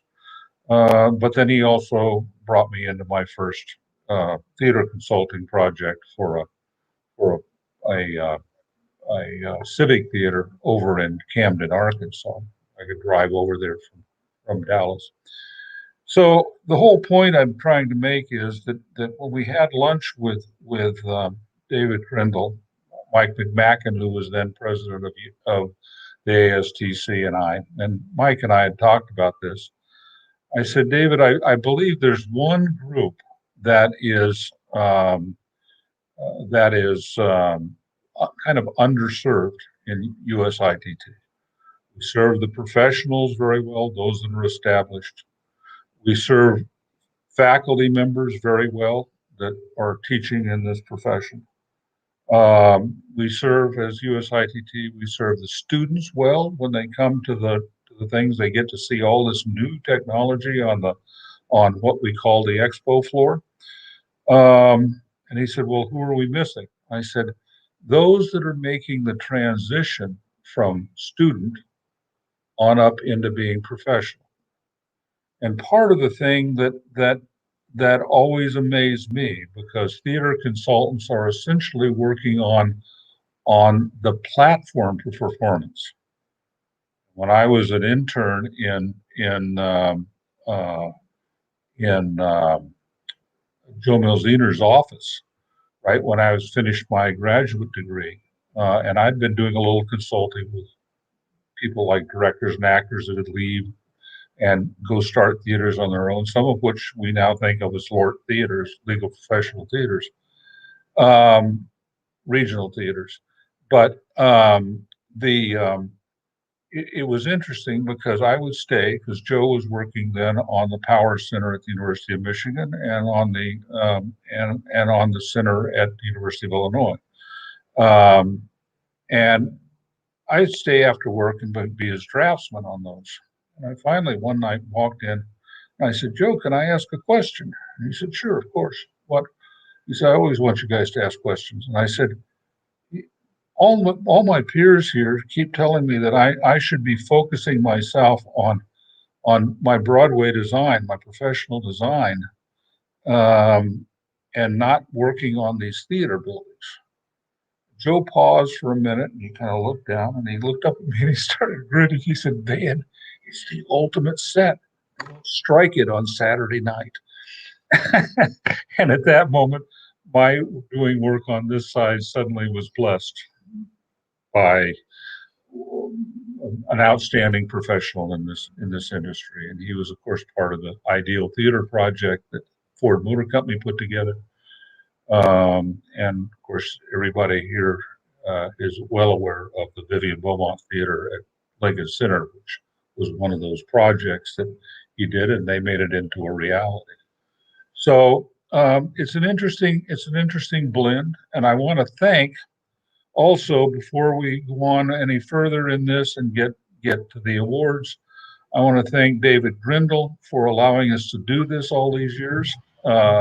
We switched in 2017 to doing it in alternate years. So we're now doing ours on the odd number years. So 17, 19, 21, and we'll do one in 23. But USITT and David Grindle have gone out of their way this year. With all the cancellations, we were all set. We at ASTC had a bunch of things we were going to have at our booth to help promote this one. We were going to do in Houston, and then that whole convention had to be canceled because COVID came like a tsunami to poor David and the USITT staff. But this year, he's given us an opportunity that we may, somewhat in his mind, hope never to have again. And that is virtual conventions and virtual things. But there's some really good points in this too. And one of them is, and I hope everybody that's out there is well aware that they are seeing something that they might never have seen even if they attended a USITT conference in person, because they may have said, well, with all the programs and the sessions going on, this one and this one, I may probably ought to go see this one, not necessarily see what the students have put together. So, David, to you and your board and your team and in your main office, I tip my hat and salute you. You've done an outstanding job of giving us this. The other thing I would say, while the judges are making their decisions, is that one of the things that will also be true of this as a YouTube thing is that this will live on. It's a thing that someone can call up later. If you have the link to it on YouTube, it won't be being live at that point. It will be what is it? So as we used to say in the film industry, what's in the can. But it will live on. Strangely enough, I won't age anymore, which is probably a good thing, and neither will David. But it will be kind of fun, and even the students can use, and the faculty and mentors can use these as ways to show the rest of the world or potential other teams in the future just what gets involved. And the whole idea was, how do you reimagine this? If you're a scene designer, light designer, costume designer, stage manager, you're someone who oftentimes you're so busy doing productions, you just accept things about the platforms on which you operate that don't necessarily have to be there. A wall that makes it hard to get scenery into the stage. Choke points like the question that was asked about the circus thing and the single point of entry to the bathrooms. And I can tell you from past experiences, especially in sports, um, I remember going to several things at Purdue when I was on the faculty there, and going to basketball games, and there was always, or football games, there's always lines outside the women's restroom, because there's a formula for how long it takes women to use the bathroom versus men. And several times I would stand out there and say, there's no one in there anymore. I will stand guard here, go in and use the bathroom. So things like that, even choke points, are things that have to be considered. It's an experience for everybody involved, from the people who come to the facility, people who watch the performance, to the people who are having to put it on and do that. And I mentioned briefly before, since I haven't gotten a message from Howard that they're ready to move on, that just arenas. And I will tell you a very quick story. We were doing, this was back in 2004 or so. We had been, actually in 2000, we were doing the new arena that was going to be built in Raleigh-Durham, North Carolina. It was going to be the home for the basketball team for North Carolina State University. The thing that really made the thing click and go forward was when suddenly the professional hockey team, which is the we now know as the Hurricanes, decided they would make that their home as well. We were going along, and the president of the hockey team was sitting there, and we were introducing ourselves, the architect, engineers, so on. They got to me, and I said, I'm Van Phillips, Jones Phillips Associates, and we're theater consultants. We started to move on to the next person, and the president of the hockey team said, wait a minute. And he looked at the architect, and he pointed at me and said, what's he doing here? And the architect, I thought, gave an interesting answer. He turned around, he said, you're going to want all of your income because you need to pay your investors, you need to pay the players on those professional contracts that you've got. He went, yeah, I guess. And he said, and North Carolina State University for their basketball team, and maybe they'll even include a hockey team now, they want the revenue from that because those are money-making sports. It's like football that allows them to have a lot of sports that don't particularly draw huge crowds. but they still cost. The guy went, yeah, so what? He said, who pays for the janitor service? Who pays for the toilet paper? Who pays for the maintenance of this building? I said, I don't know, maybe the city? He said, it's the things that this guy does. All those other things in sports that are going to use this facility. And the guy went, oh. Well, it was funny because a year after the building was finished in 2005, I had had an accident up in Michigan. And I was laying in a hospital bed, and normally I don't watch things like daytime television or game shows and things. Don't have time. But there I was. I couldn't do anything else. All of a sudden, up on the screen came this thing. It said live from the RBC Center, Royal Bank of Canada Center is what they named it. From the RBC Center in Raleigh, Durham, it's the college finals of Jeopardy. They started with that set that everybody knows from Jeopardy. And they started zooming back and zooming back and zooming back and zooming back. And you realize that they had done this at the end bowl, not the way you'd set up a rock show, but the reverse, which I told them they would use. And they suddenly had about 4,000 people from these various universities that were there for those finals. And I said to my marketing director, I said, call Miramar out in California and see if you can get us photos of that. So the next time somebody says, what's he doing here? I can say this. We all know that there's these things out there.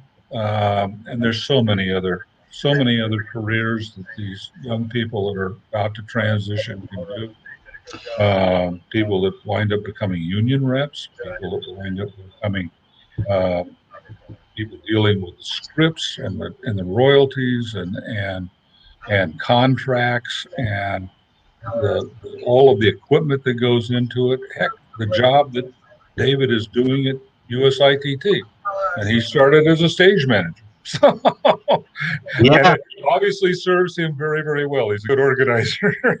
Thanks, man. I would like to say congratulations to all the teams. You are, I've actually know two of the facilities, and I'm about to get to see one of the third in the next few weeks. What I find interesting in what you're doing is that throughout the entire pandemic, we've been hearing the phrase, why do we have to go back to the way we were? And that's essentially what you're doing, is asking, why does the building have to be that way?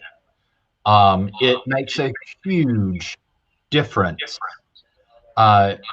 when you think about things not bound by the walls, not bound by the shape of the terrain you were working in. It was interesting to watch all three of your presentations as you didn't let something that many people would see be a true barrier, a physical barrier, stop you from making a change. And so that's really inspiring.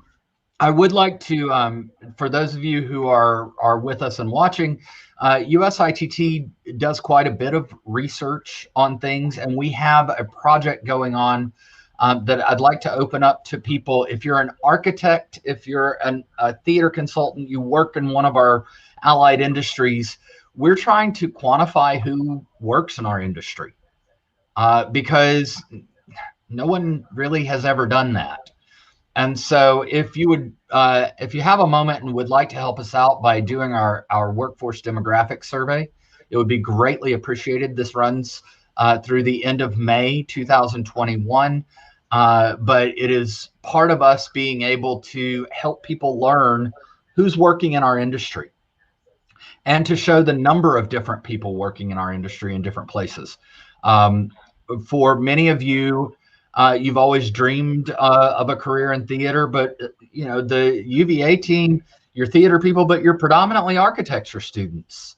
And a lot of people don't think about this as a viable career path necessarily in different directions. And I always like to point out, I had a career as a stage manager. My bachelor's degree is in voice with a minor in piano.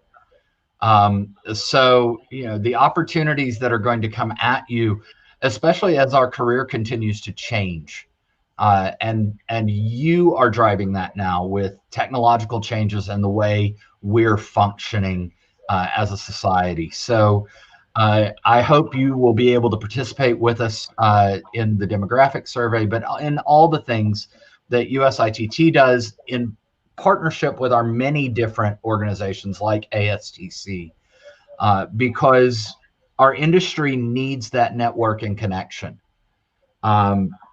Without it, we wouldn't be as broadly innovative as we've been with the different ideas coming around. So I do hope you're able to help and join us. I can tell you that the judges are still in deep conversation. Every time you see me look away from the screen, I'm looking at their Yeah, I'm looking too. where they're chatting. But certainly, this last year has been one where whatever we were used to, it couldn't be anymore. And so the idea that we're doing this virtually in some respects is great. We've had a large number of people engaged in watching what was going on. And so hopefully this will result not just in more people knowing about the industry, but more people knowing about you, because that was really great work from all three teams. David, since the judges aren't finished yet, and I keep glancing over as well, one of the things you might want to highlight, when we decided to go to alternate years, and we took the odd number of years, the other project thing that USITT was already doing, which is now being done on the even years, so should have been 20, will be in 22, is a thing that comes out of the Architecture Commission for USITT. And while I'm in that commission, I've been so focused on this, I really haven't been a part. But maybe you could talk a little bit about what that is and what it tries to do, focus on. So the USITT Ideal Theater Architecture Competition has run periodically. Right now, we're probably skipping ahead even into 24. But the idea is to give you, much like here, you had a rubric of take an existing place and do a renovation.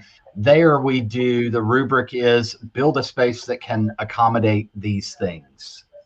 And that rubric changes with each competition to give you a new challenge, a new opportunity to address something. There are similar competitions. There's also one that runs with our colleagues in Germany through the German Technical Theater Association that is open internationally as well.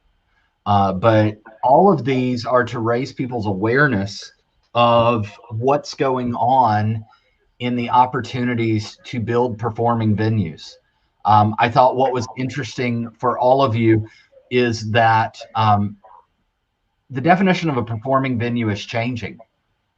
Sure is. Because we're expecting so many different things out of the fact that they become collective community spaces. Colorado State, you were working in a venue that has already been renovated from its original intent into your school. But then I happen to know there's that fabulous garden right outside your facilities that's really a public coming and going space. We have, through technology and the fact that you can all go into people's homes and offices and spaces, our spaces are now all starting to blur.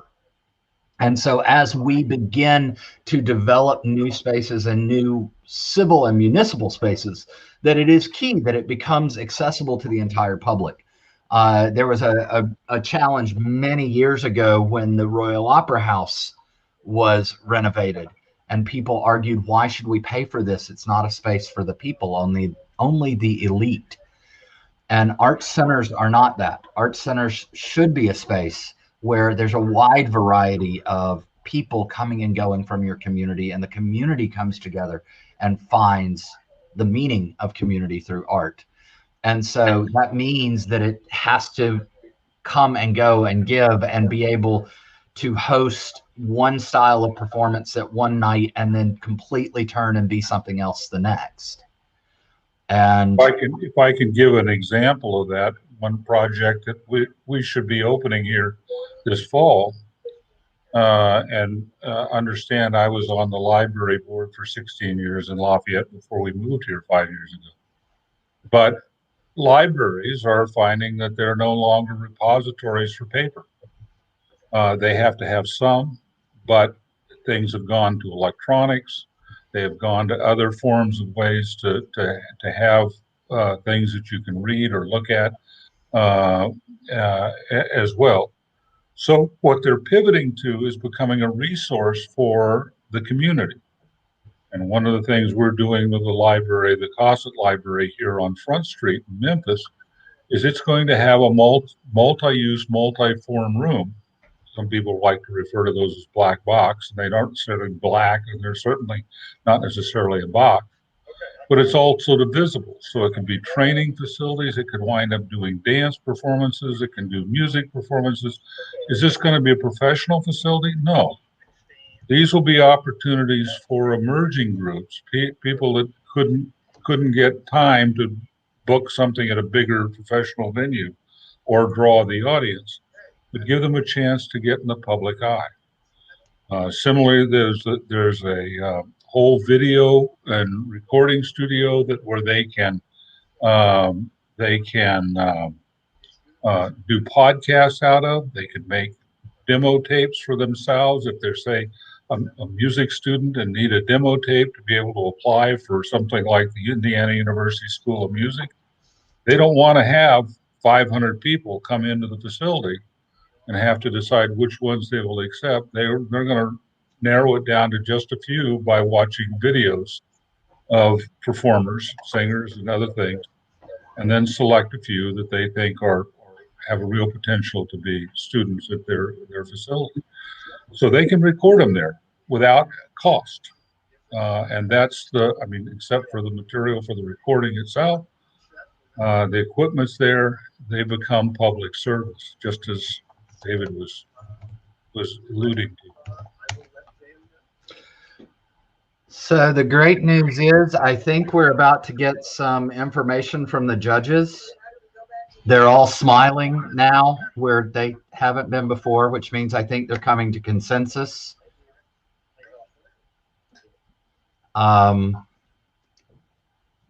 So we'll be seeing Howard back with us just one moment.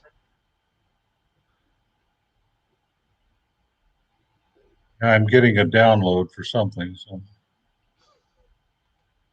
we'll see. At any rate, so by the way, that thing that he was talking about the Ideal Theater project, that's really, yes, there's people like ourselves involved, but it's really, those really go after the architecture schools. And they go after the architecture schools that are all over the world. David can confirm that his first year, the winner of the Ideal Theater program was where? That was the year no one was in a country we had diplomatic relations with.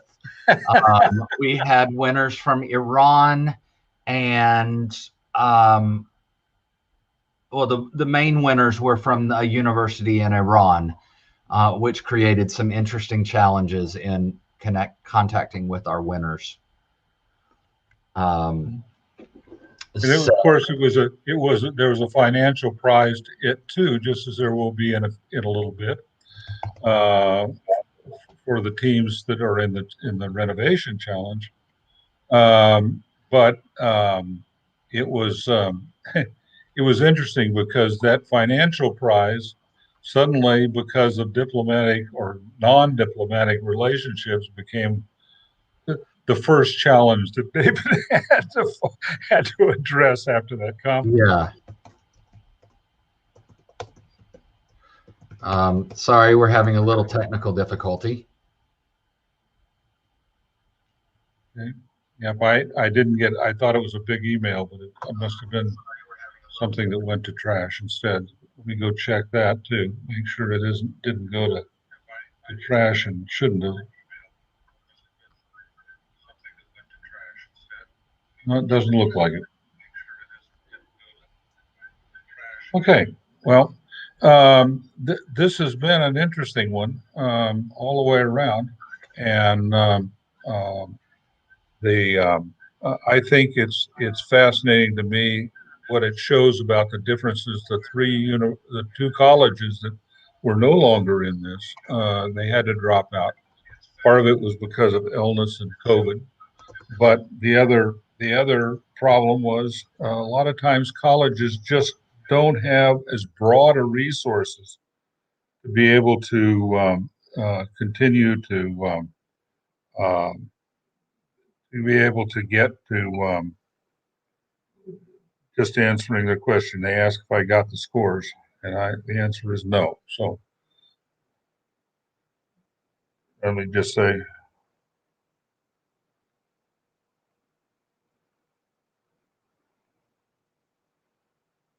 but just to finish the sentence, that hopefully in all of this, it brings about an opportunity for everyone to expand within their own university. Maybe never thought about having to put a video together like this, and they certainly have now. So compliments to them. So Howard, while I'm waiting for you to give me just a simple answer, I got your text. Let me turn the floor over to you so that you can, so that you guys can do your critique comments. Okay, so Van, you have the results. Should we do the critique comments before we announce the results? Okay, so the critiques. Overall, I guess we thought everyone did a wonderful job.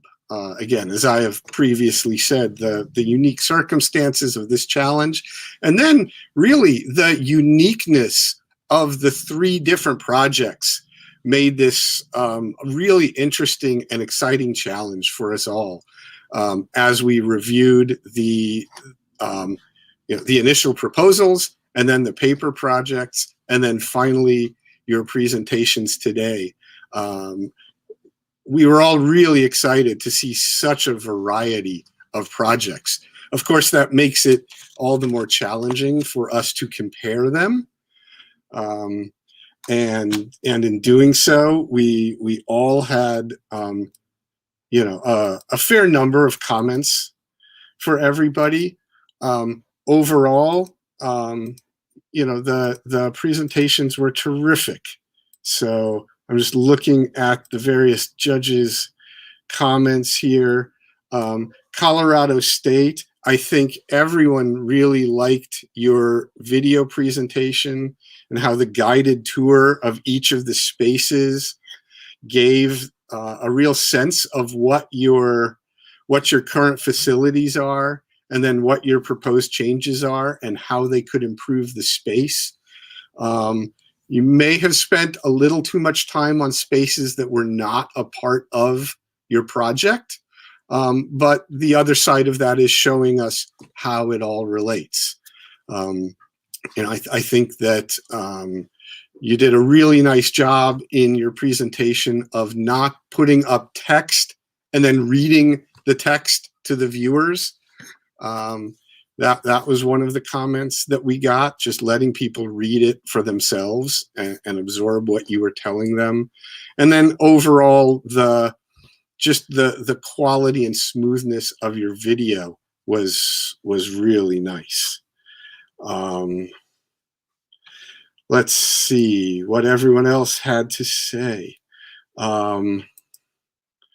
Looking at Florida State, there were comments. We talked about how people really liked your emphasis on the audience experience and your desire to improve that.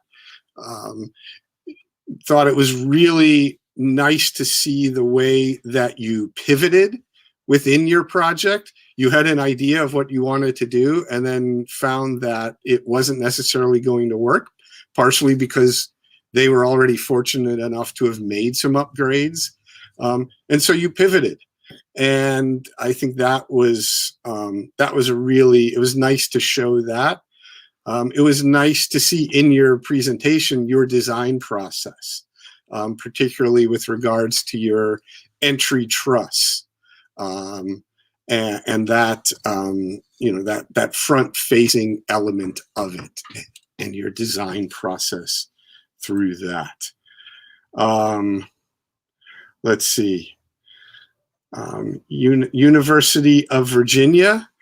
Everyone really liked, I think all the work that you put into it, your studies of movement of people and equipment, both around the campus to the venue, as well as your focus on, an underserved facility and creating new life into that facility and creating another space and a place for other types of performance groups to participate in the arts life on campus and to make arts life on campus sort of a central thing. Let's see, I'm sorry for bouncing around a little bit. I've got some other comments. Colorado State. Also, the survey of what was needed, I think, was a good touch. That was one of the comments that came up. So overall, I think we had 3 really terrific projects. And let's see, what else do we have here on Florida State? The way you introduced everybody and indicated what their roles would be was a really nice touch. University of Virginia, you gave credit to all your outside advisors in your presentation. That was also a really nice touch, as well as the sun study. I think that for an outdoor venue, that was a really good thing to have included. So those are our comments. Generally, each team will be receiving a more in-depth set of comments from the judges and some further critiques.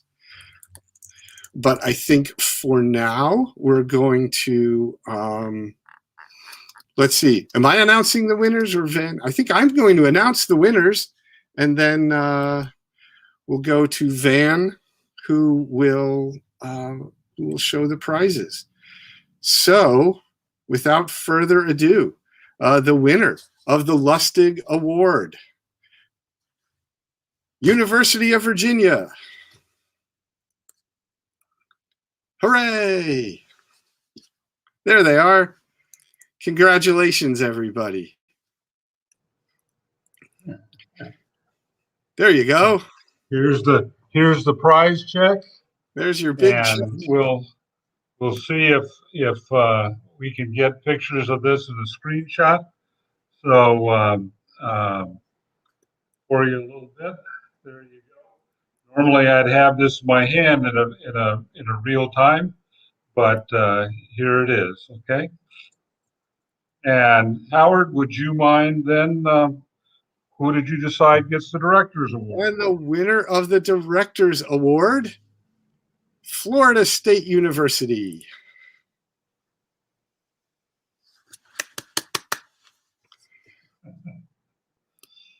Okay. Fantastic. All right. Wonderful. Congratulations, everyone. I think all of them were amazing projects. And there aren't any, well, they only have 2 financial prizes that we give. It's certainly 3 teams that have nothing to be shy about. They did great jobs, and I was my hat's off to you, and I think all the judges would agree that you all did a superior job. So thank you. Hopefully you'll come back to to this, or your universities will. And hopefully you all from the 3 universities that are here can talk to your colleagues and friends and some of the ones that are behind you in school and talk about this so that maybe next time, 2 years from now, they join this and take on this kind of thing too. And they can certainly look at your presentations because they're now on video, and this is going to be on YouTube. So again, I thank you. I thank USITT. Howard, I thank you and the judges for this whole experience. And with that, I would say, so long. See you in 2 years.